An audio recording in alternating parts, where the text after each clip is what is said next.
हाय दोस्तों, good morning and welcome to another episode of Sri Lanka tour.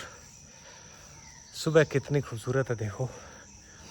अभी 7 साढ़े 7 का टाइम है और सूरज उग रहा है। चारों तरफ खूब सारी हरियाली है। इतने सारे पंछी चहचहा रहे हैं, इनकी चहचहाट से ही मेरी आँख खुलती है। यहाँ पर देखो यार, कितनी प्यारी जगह है। मैंने कहा था ना कि 3 दिन के लिए मैंने बुक किया था इसको, फिर आज चौथा दिन है और मैं इसको एक्सटेंड कर रहा हूँ 1 दिन और, क्योंकि कुछ जगह ऐसी होती है ना जहाँ इतनी शांति होती है, इतना अच्छा लगता है आपको कि ना चाहते हुए भी एक आध दिन एक्स्ट्रा आपका मन कर जाता है रुकने के लिए।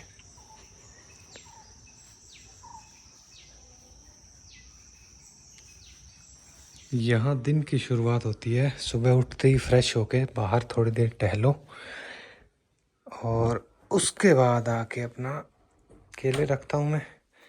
और यहाँ मौसम थोड़ा गर्म है इसलिए मेरा इंतज़ाम रहता है उठते ही एक तो इसमें चिया सीड रात को भिगो के रखता हूँ मैं।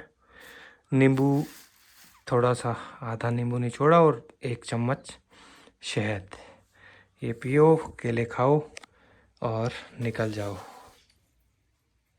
क्योंकि पिछले 3-4 महीने से मैंने थोड़ा रूटीन चेंज किया हुआ है।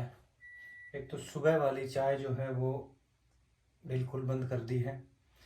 पहाड़ों में जब ठंडा एरिया होता है तो तब मैं क्या रखता हूँ कि थोड़ी अदरक, काली मिर्च पाउडर और लौंग, वो थोड़ी सी कूट के गिलास पानी में उसको उबाल लिया और उसमें बस आधा नींबू और थोड़ा शहद, वो जिंजर लेमन हनी टी उसको आप कह सकते हैं, पर चाय पत्ती नहीं डालता उसमें। सुबह उठते ही मैं वो पीता हूँ। और अब जब थोड़ा गर्म एरिया है तो ये मेरे को थोड़ा ठीक लगता है। और नाश्ते वाला भी काम बंद ही है, उसमें अगर केले हैं, कुछ फ्रूट है तो ठीक है, अदरवाइज अर्ली और हैवी लंच और अर्ली डिनर।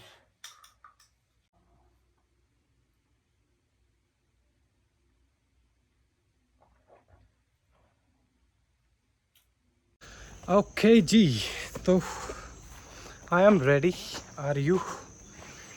चलते हैं कैंडी घूमने।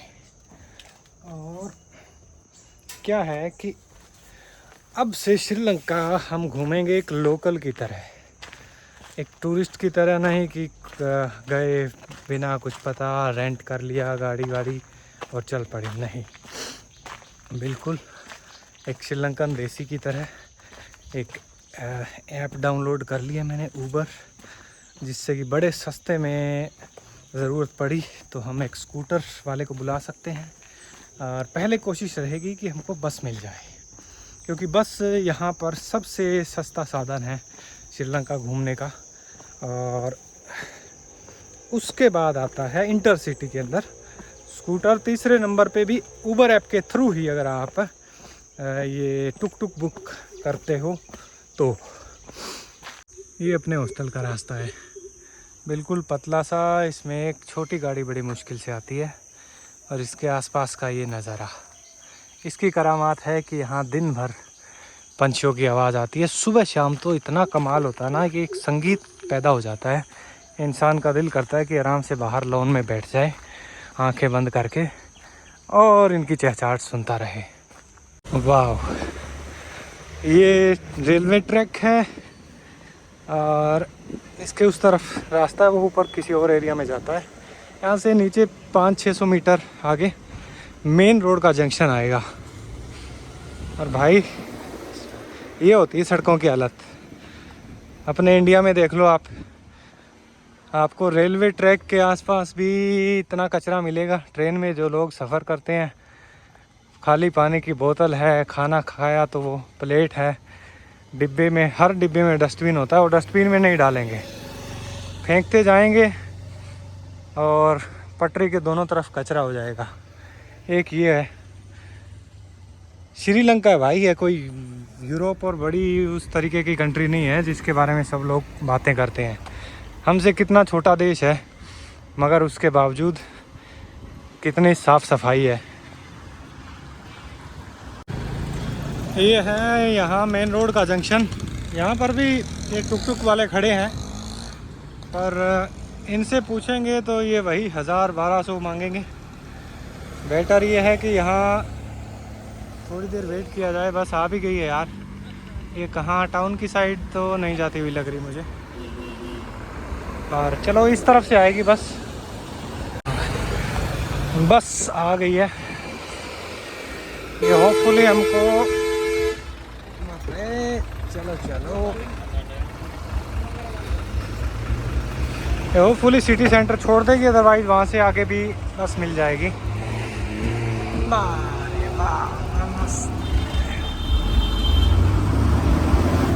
चेक कर,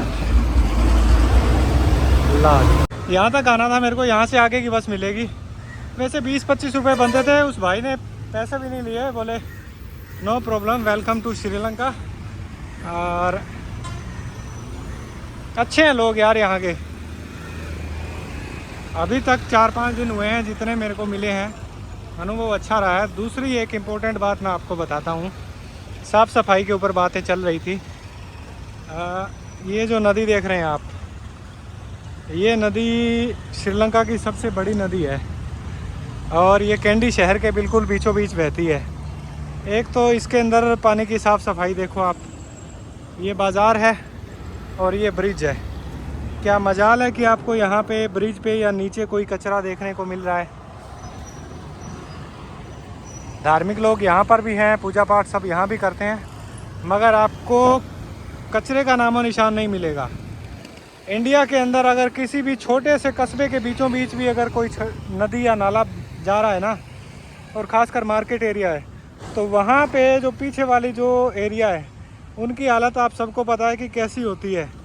जैसे ये वाला है, यहाँ आपको कूड़े के ढेर मिलेंगे, इतनी गंदगी, और पानी की जो कंडीशन है वो तो मैं क्या ही बताऊँ अब। पर ये देखो नदी है, तो ये चीज़ सीखने वाली है हमारे लिए।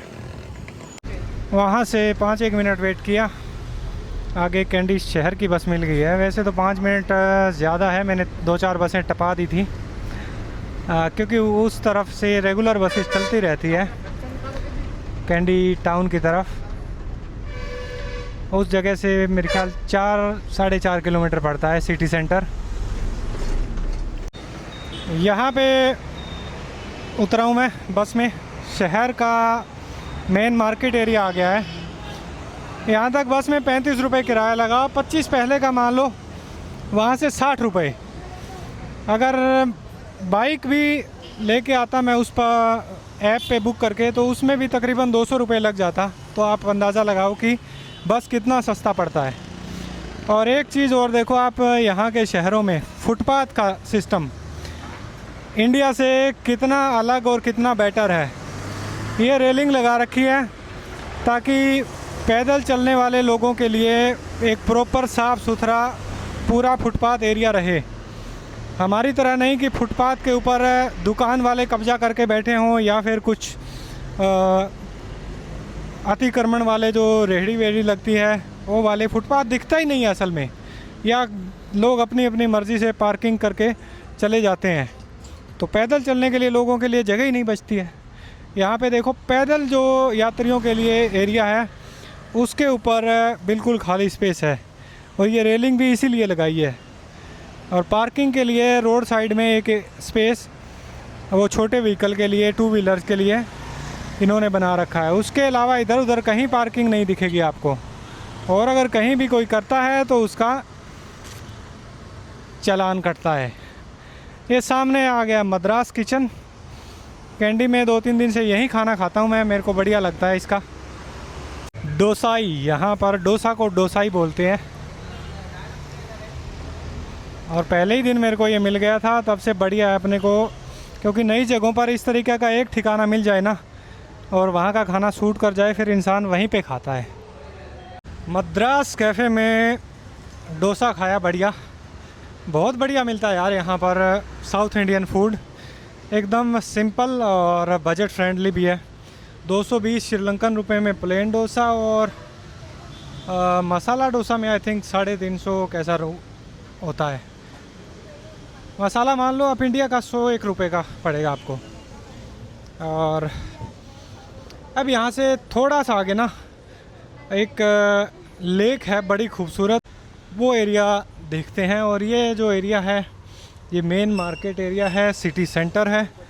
और यहाँ कैंडी के अंदर घूमने वाली देखने वाली जगह ज़्यादातर इसी एरिया के अंदर है, तो वो सब देखते हैं आराम से। पूरा दिन अपने पास घूमते घूमते ये पहुंच गए हैं लेक के किनारे। यहाँ पर भी टुक टुक खड़े हैं। ये पूरे कैंडी शहर का सबसे रौनक वाला, सबसे हैपनिंग एरिया है। और साफ़ सफाई तो यार मैं कितनी बार जिक्र करूं। इतने सारे लोकल लोग हैं, टूरिस्ट लोग हैं, यहाँ पर आते हैं, पर बहुत अच्छा बढ़िया मेंटेन किया हुआ। ये यहाँ नहीं है, आपको पूरे के पूरे कैंडी शहर में इतना ही बढ़िया साफ देखने को मिलेगा। इस तरफ बुद्धा टेम्पल है और जो पुराना पैलेस है, ये दोनों के दोनों जो है यूनेस्को वर्ल्ड हेरिटेज साइट में आते हैं। और इस तरफ ये आई थिंक एक होटल है काफ़ी पुराना, क्वींस होटल। ये अपना यूँ लगाओ मुंबई में जो ताज होटल है, ये यहाँ का ताज होटल समझो आप। बिल्डिंग देखो काफ़ी पुरानी और कितना बड़ा होटल है ये इस तरफ होटल के बगल में ही ये है कैंडी लेक, पूरी की पूरी लेक। ये असल में आर्टिफिशियल लेक है, नेचुरल नहीं है। तकरीबन 200 साल पहले 1807 में तब के यहाँ के राजा ने ये लेक बनवाई थी। और इसके आसपास का एरिया इतना खूबसूरत है, इसके चारों तरफ ये फुटपाथ बना हुआ है काफ़ी बढ़िया साफ़ सुथरा। यहाँ दिन भर लोग घूमते हैं, वॉक करते हैं। और सबसे अच्छी बात यह है कि ये लेक जो इतनी साफ़ सुथरी दिखाई दे रही है, इसकी वजह है कि इस लेक के अंदर कोई भी तरीके की एक्टिविटी नहीं की जा सकती। सब कुछ बैन है, ना फ़िशिंग अलाउड है, ना इसके अंदर बोटिंग अलाउड है। ये जैसी है नेचुरल फॉर्म में, वैसी की वैसी ही इसको रखा गया है। यहाँ पे बगल में बुद्धा जी का मंदिर है और मंदिर के आसपास आपको ज़्यादा कोई बाज़ार टाइप का नहीं मिलेगा, क्योंकि अंदर किसी भी तरीके का प्रसाद वगैरह चढ़ाना मना है। ये खाली छोटे छोटे फूल हैं, आई थिंक थोड़ा बहुत ये लोग लेके जा सकते हैं। ये भी उधर नहीं, शायद इस मंदिर में चढ़ते हैं। और बाकी पूरा एरिया एकदम क्लीन। जनाब पौधे बेच रहे हैं।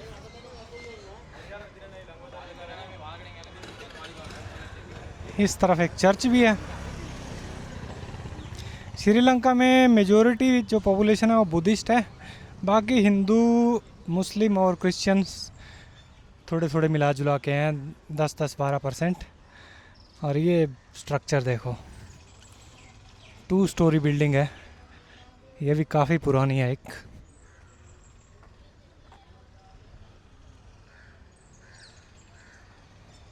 असल में उस तरफ जहाँ बुद्धा टेम्पल था वहाँ शॉर्ट्स पहन के अलाउड नहीं था अंदर। और फिर मैंने गूगल मैप पे देखा, इस तरफ से पैलेस का रास्ता दिखा रहा है। इधर ये जो चर्च है, ये चर्च वाले भी अंदर नहीं जाने दे रहे थे कि बोले आप उधर से जाओ। फिर इस तरफ एक विष्णु भगवान का मंदिर है, तो मैंने बाहर जो पुलिस वाले थे उनसे पूछा, मैंने कहा मैं मंदिर साइड जाता हूँ, इधर से मैं पैलेस जा सकता हूँ क्या? वो बोले हाँ जा सकते हैं। तो इस तरफ भी काफ़ी खूबसूरत नज़ारा है यार, इतना बढ़िया। और आर्किटेक्चर तो सारा का सारा, आप चाहे इधर चर्च का देखें, ये चर्च है इन पेड़ों के पीछे, और ये इस तरफ म्यूज़ियम की बिल्डिंग है शायद, या फिर ओल्ड पैलेस की। ये है विष्णु भगवान का मंदिर। तो यहाँ पर भगवान विष्णु का मंदिर है, बुद्धा जी का है। ये सामने ये जो बिल्डिंग देख रहे हैं आप, ये है रॉयल पैलेस, पुराना राजा का महल, और इसके अंदर ही बुद्धा जी का टेम्पल है।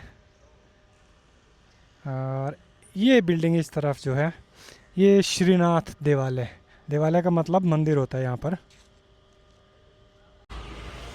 ये विष्णु जी के मंदिर के गेट पर अलग अलग मूर्तियाँ हैं। मूर्तियाँ नहीं, असल में ये दीवार के ऊपर इन्होंने पेंटिंग बना रखी है देवताओं की। विष्णु भगवान का मंदिर, ये भी काफ़ी बड़ा प्रांगण है पूरा इसका।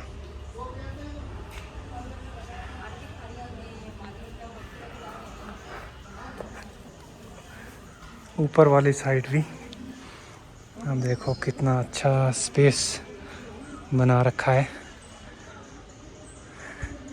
मैं सफाई का कायल हो गया हूँ भाई श्रीलंका के लोगों की। ये देखो कितना सिंपल पानी का नल है, पूरा ये पत्थर का है।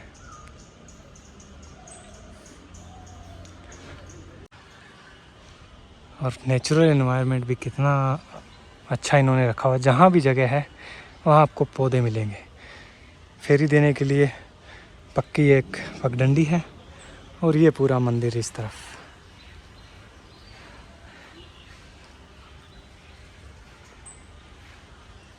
ये मंदिर की बैक साइड है, उस तरफ भी एक छोटा टेंपल है।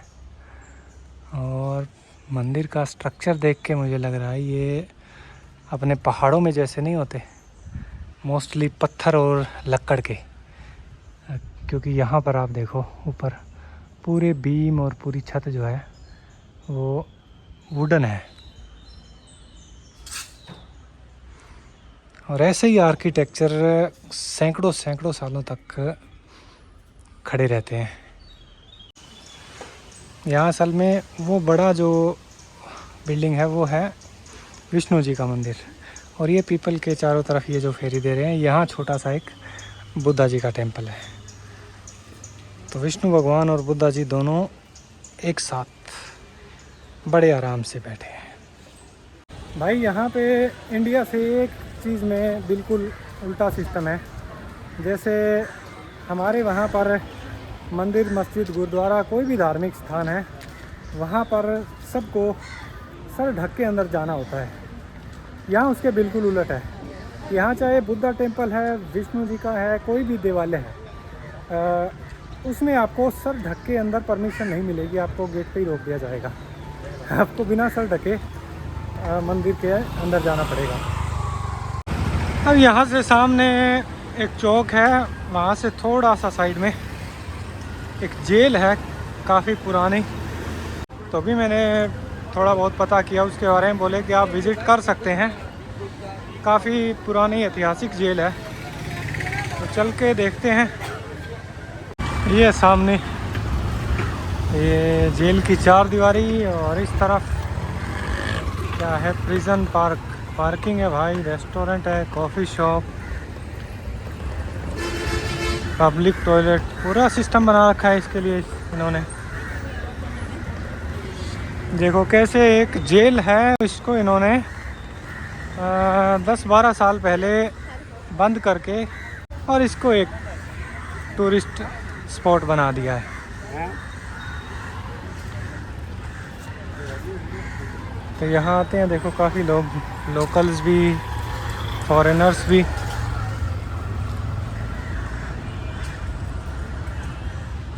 ये बिल्डिंग जो है, ये आई थिंक जो जेलर और बाकी जो पुलिस वाले जो स्टाफ था उनका ऑफिस रहा होगा। ये इसके ठीक सामने जेल के, और ये मेन जेल बोगमबारा प्रिजन नाम है इस जेल का।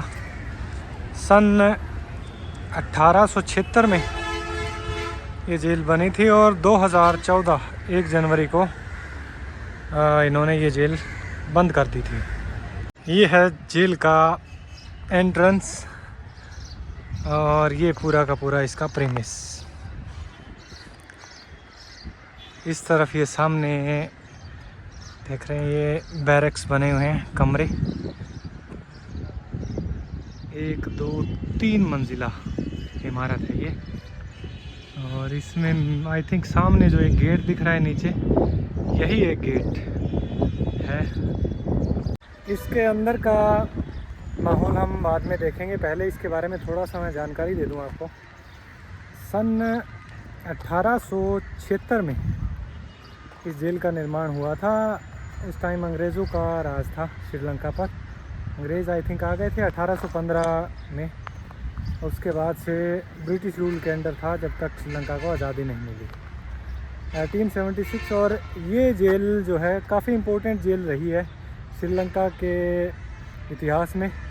पूरे श्रीलंका में सिर्फ 2 प्रिजन्स ऐसी रही हैं जिनके अंदर फांसी दी जाती थी, उनमें से एक ये है। और बताते हैं इसके अंदर 500 से ज़्यादा कैदियों को फांसी दी गई है। 2014 में ये जेल जो है श्रीलंका सरकार ने बंद कर दी और यहाँ से थोड़ा दूर एक दूसरा छोटा टाउन है, आई थिंक पालेकेले नाम है उसका, वहाँ पर नई प्रिजन में यहाँ के कैदियों को शिफ्ट कर दिया गया। और उसके बाद से इस जेल को एक म्यूज़ियम के तौर पर पब्लिक के लिए ओपन कर दिया गया है। अब चलते हैं प्रिजन के अंदर और करते हैं मुआयना कि ये इतनी पुराने और ऐतिहासिक जेल यहाँ की, और नॉर्मली भी एक प्रिजन अंदर से कैसी दिखती है। ये है प्रीमिस के अंदर मेन जो एंट्रेंस। ओके, उसके बाद अंदर एक और है, डबल ऑथेंटिकेशन है भाई। ये जेल के अंदर का सीन, 3 मंजिला, तीनों में सेम स्ट्रक्चर है। उधर भी लाइंस में बैरक्स बने हुए हैं और इस तरफ भी। और ये बीच में आई थिंक ये खाना वाना खाने या नहाने धोने का लग रहा है मुझे। ये कुंड जैसा देख के तो लग रहा है कि ये पानी के इस्तेमाल की जगह होगी। ये वाली पानी की निकासी के लिए नाली बनी हुई है। और इस तरफ ये छोटे छोटे बैरक्स, इनके अंदर से देखो आप, वाह पेंटिंग। ये तो मुझे लग रहा है अभी बनाई है टूरिस्ट लोगों ने आके। छोटा सा इतना सा ही कमरा, बस है ठंडक वही अंदर और इधर ये एक खिड़की तो नहीं है पर ये खाली वेंटिलेशन के लिए। छत ऐसी है ऊपर से। और ये दैट्स इट। ये शायद कोने में है ये, या फिर यहाँ पे मेरे ख्याल में ये कुछ सामान अंदर या खाना वाना कैदी को पकड़ाने के लिए, ये भी हो सकता है। और ये कोने में है ये टॉयलेट वॉशरूम के लिए, रूम के अंदर ही, बाहर आने जाने का कोई काम नहीं है, बताओ। और अब भी इस तरफ है पनिशमेंट सेल।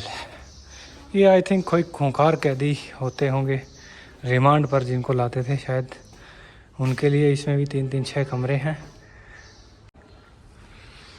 और ये इस तरफ है मेरे ख्याल वो है, क्या लिखा, गैलोव्स।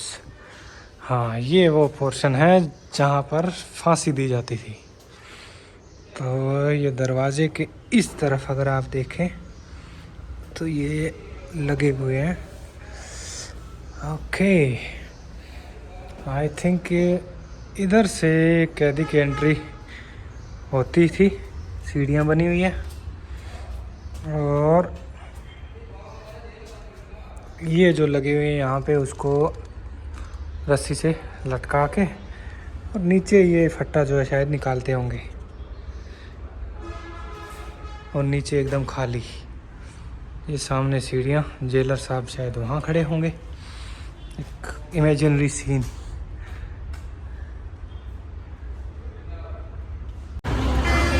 ये इस तरफ सामने जेल थी और यहाँ आई थिंक पीछे एक बस स्टैंड जैसा एरिया लग रहा है, काफ़ी बसेस हैं। और यहाँ इधर नीचे बाहर से देखने में लगता है ऐसे ही कोई होगा, पर 4 सीढ़ियाँ नीचे उतर के आप देखोगे तो इन्होंने कितना बढ़िया सिस्टम बना रखा है यार। नीचे एक पूरी की पूरी मार्केट है, कुछ एक दुकानें बंद हैं, अदरवाइज़ ज़्यादातर खुली हैं और ज़रूरत का हर सामान इस बाज़ार में आपको मिलेगा। ये भी अच्छा है यार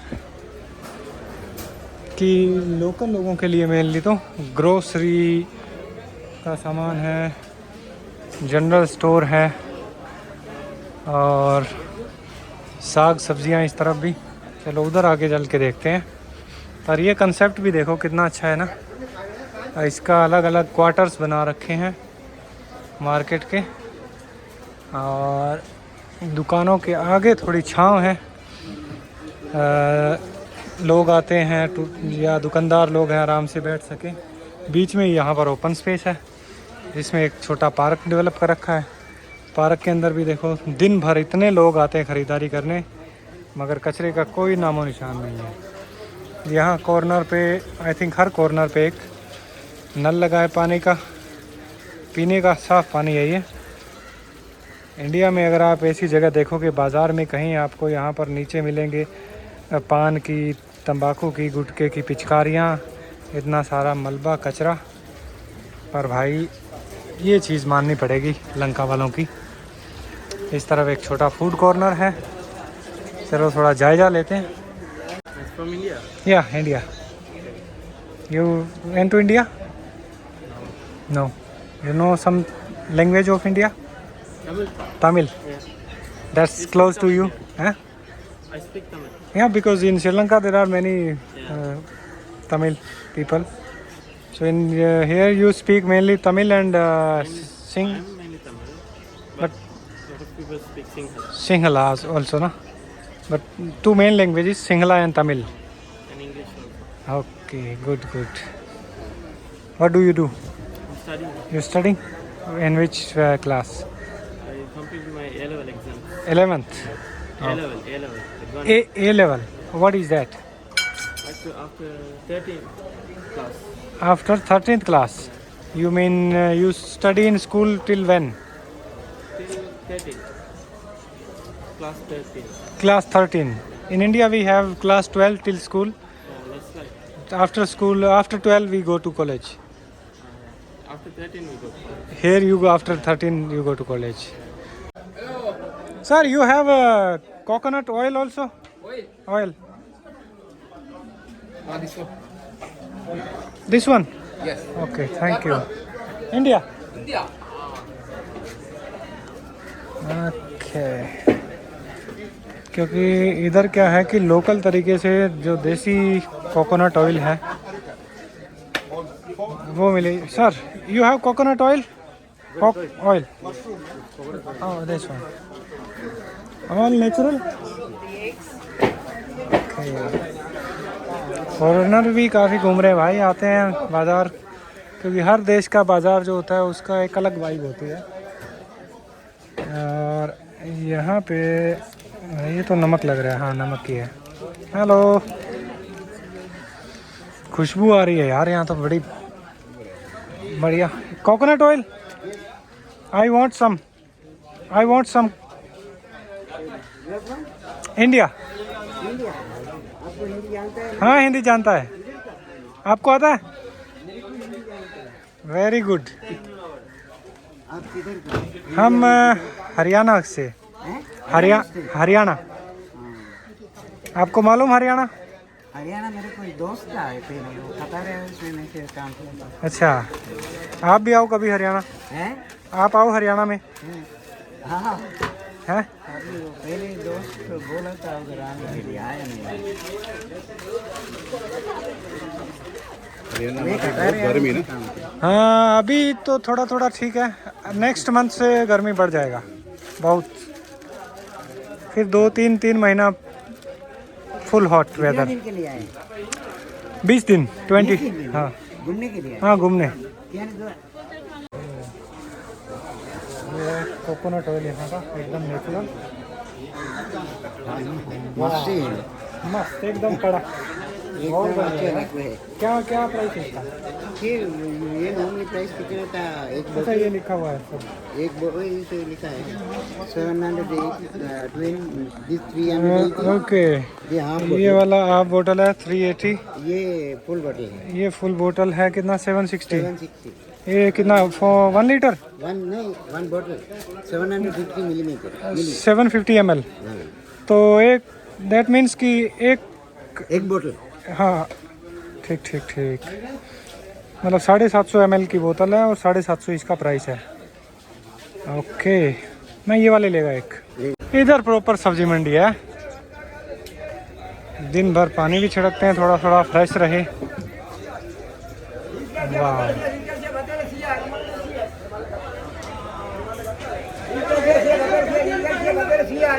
ये कौन सा प्याज है भाई? हमारे हरा प्याज देखा है, छोटी छोटी वो होती है, हैं? लग तो ऐसा रहा है प्याज जैसा, पर बहुत मोटा साइज है।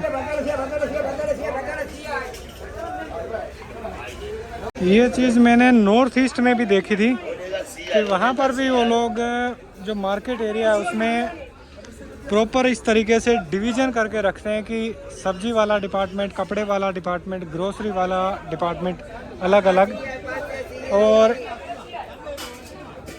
साफ सफाई भी। यहाँ मोल भाव की ज़रूरत नहीं है भाई, कोई बार्गेनिंग वाला काम नहीं है।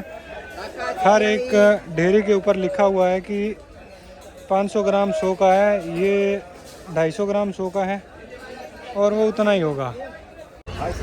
वाह, कैंडी का बाज़ार भाई मस्ट विजिट है। बाकी सब जगह घूमो आप, कितना कुछ देखने को मिलेगा आपको। ये इस तरफ पाइनएप्पल, और यहाँ पर एक चीज़ देखी मैंने, नारियल जो है, इंडिया में आप गोवा केरला साइड जाते हो वहाँ आपको ग्रीन कलर मिलेगा, पर यहाँ पर ये कलर का नारियल मिलता है। शायद वैरायटी अलग है, या फिर श्रीलंका में हर जगह मैंने तो ऐसे ही देखे हैं, हरे वाले नारियल दिखे ही नहीं है।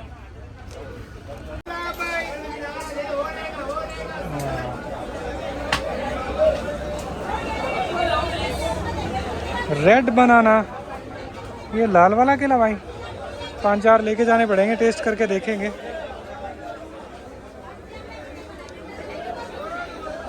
रेड बनाना लिए हैं 2-3 एक। वो नॉर्मल वाले केले तो 200-250 रुपये किलो मिल रहे हैं, ये वाले बहुत महंगे हैं, 550 रुपये का 1 किलो। 3 केले आए हैं 320 रुपये के। चलो मगर चल के खा के देखते हैं कि रेड बनाना नॉर्मल जो येलो बनाना है उससे कितना डिफरेंट है। So that's it from candy. It was a long day, और पूरा का पूरा मतलब यहाँ से सुबह मैं गया था, उसके बाद वॉक करते करते ही सारा कुछ एक्सप्लोर किया था, आसपास का जितना एरिया। 3-4 घंटे शायद ज़्यादा भी मैं चला हूँ, बट पता नहीं लगा। काफ़ी अच्छा, काफ़ी खूबसूरत एक टाउन है कैंडी, श्रीलंका का। अब कल देखते हैं यहाँ से किस तरफ मैं निकलता हूँ। अभी तो मैं खुद फिगर आउट नहीं कर पा रहा हूँ, क्योंकि कई जगह हैं जो चल रही है कि यार इस तरफ जा सकते हैं, इधर भी जा सकते हैं, उधर भी जा सकते हैं। तो अभी नहाई धोई करते हैं, थोड़ा आराम करते हैं, फिगर आउट करते हैं कि अगला रूट यहाँ से कौन सा होगा। वो जल्दी आपको अपडेट किया जाएगा। नेक्स्ट एपिसोड में मिलते हैं फिर।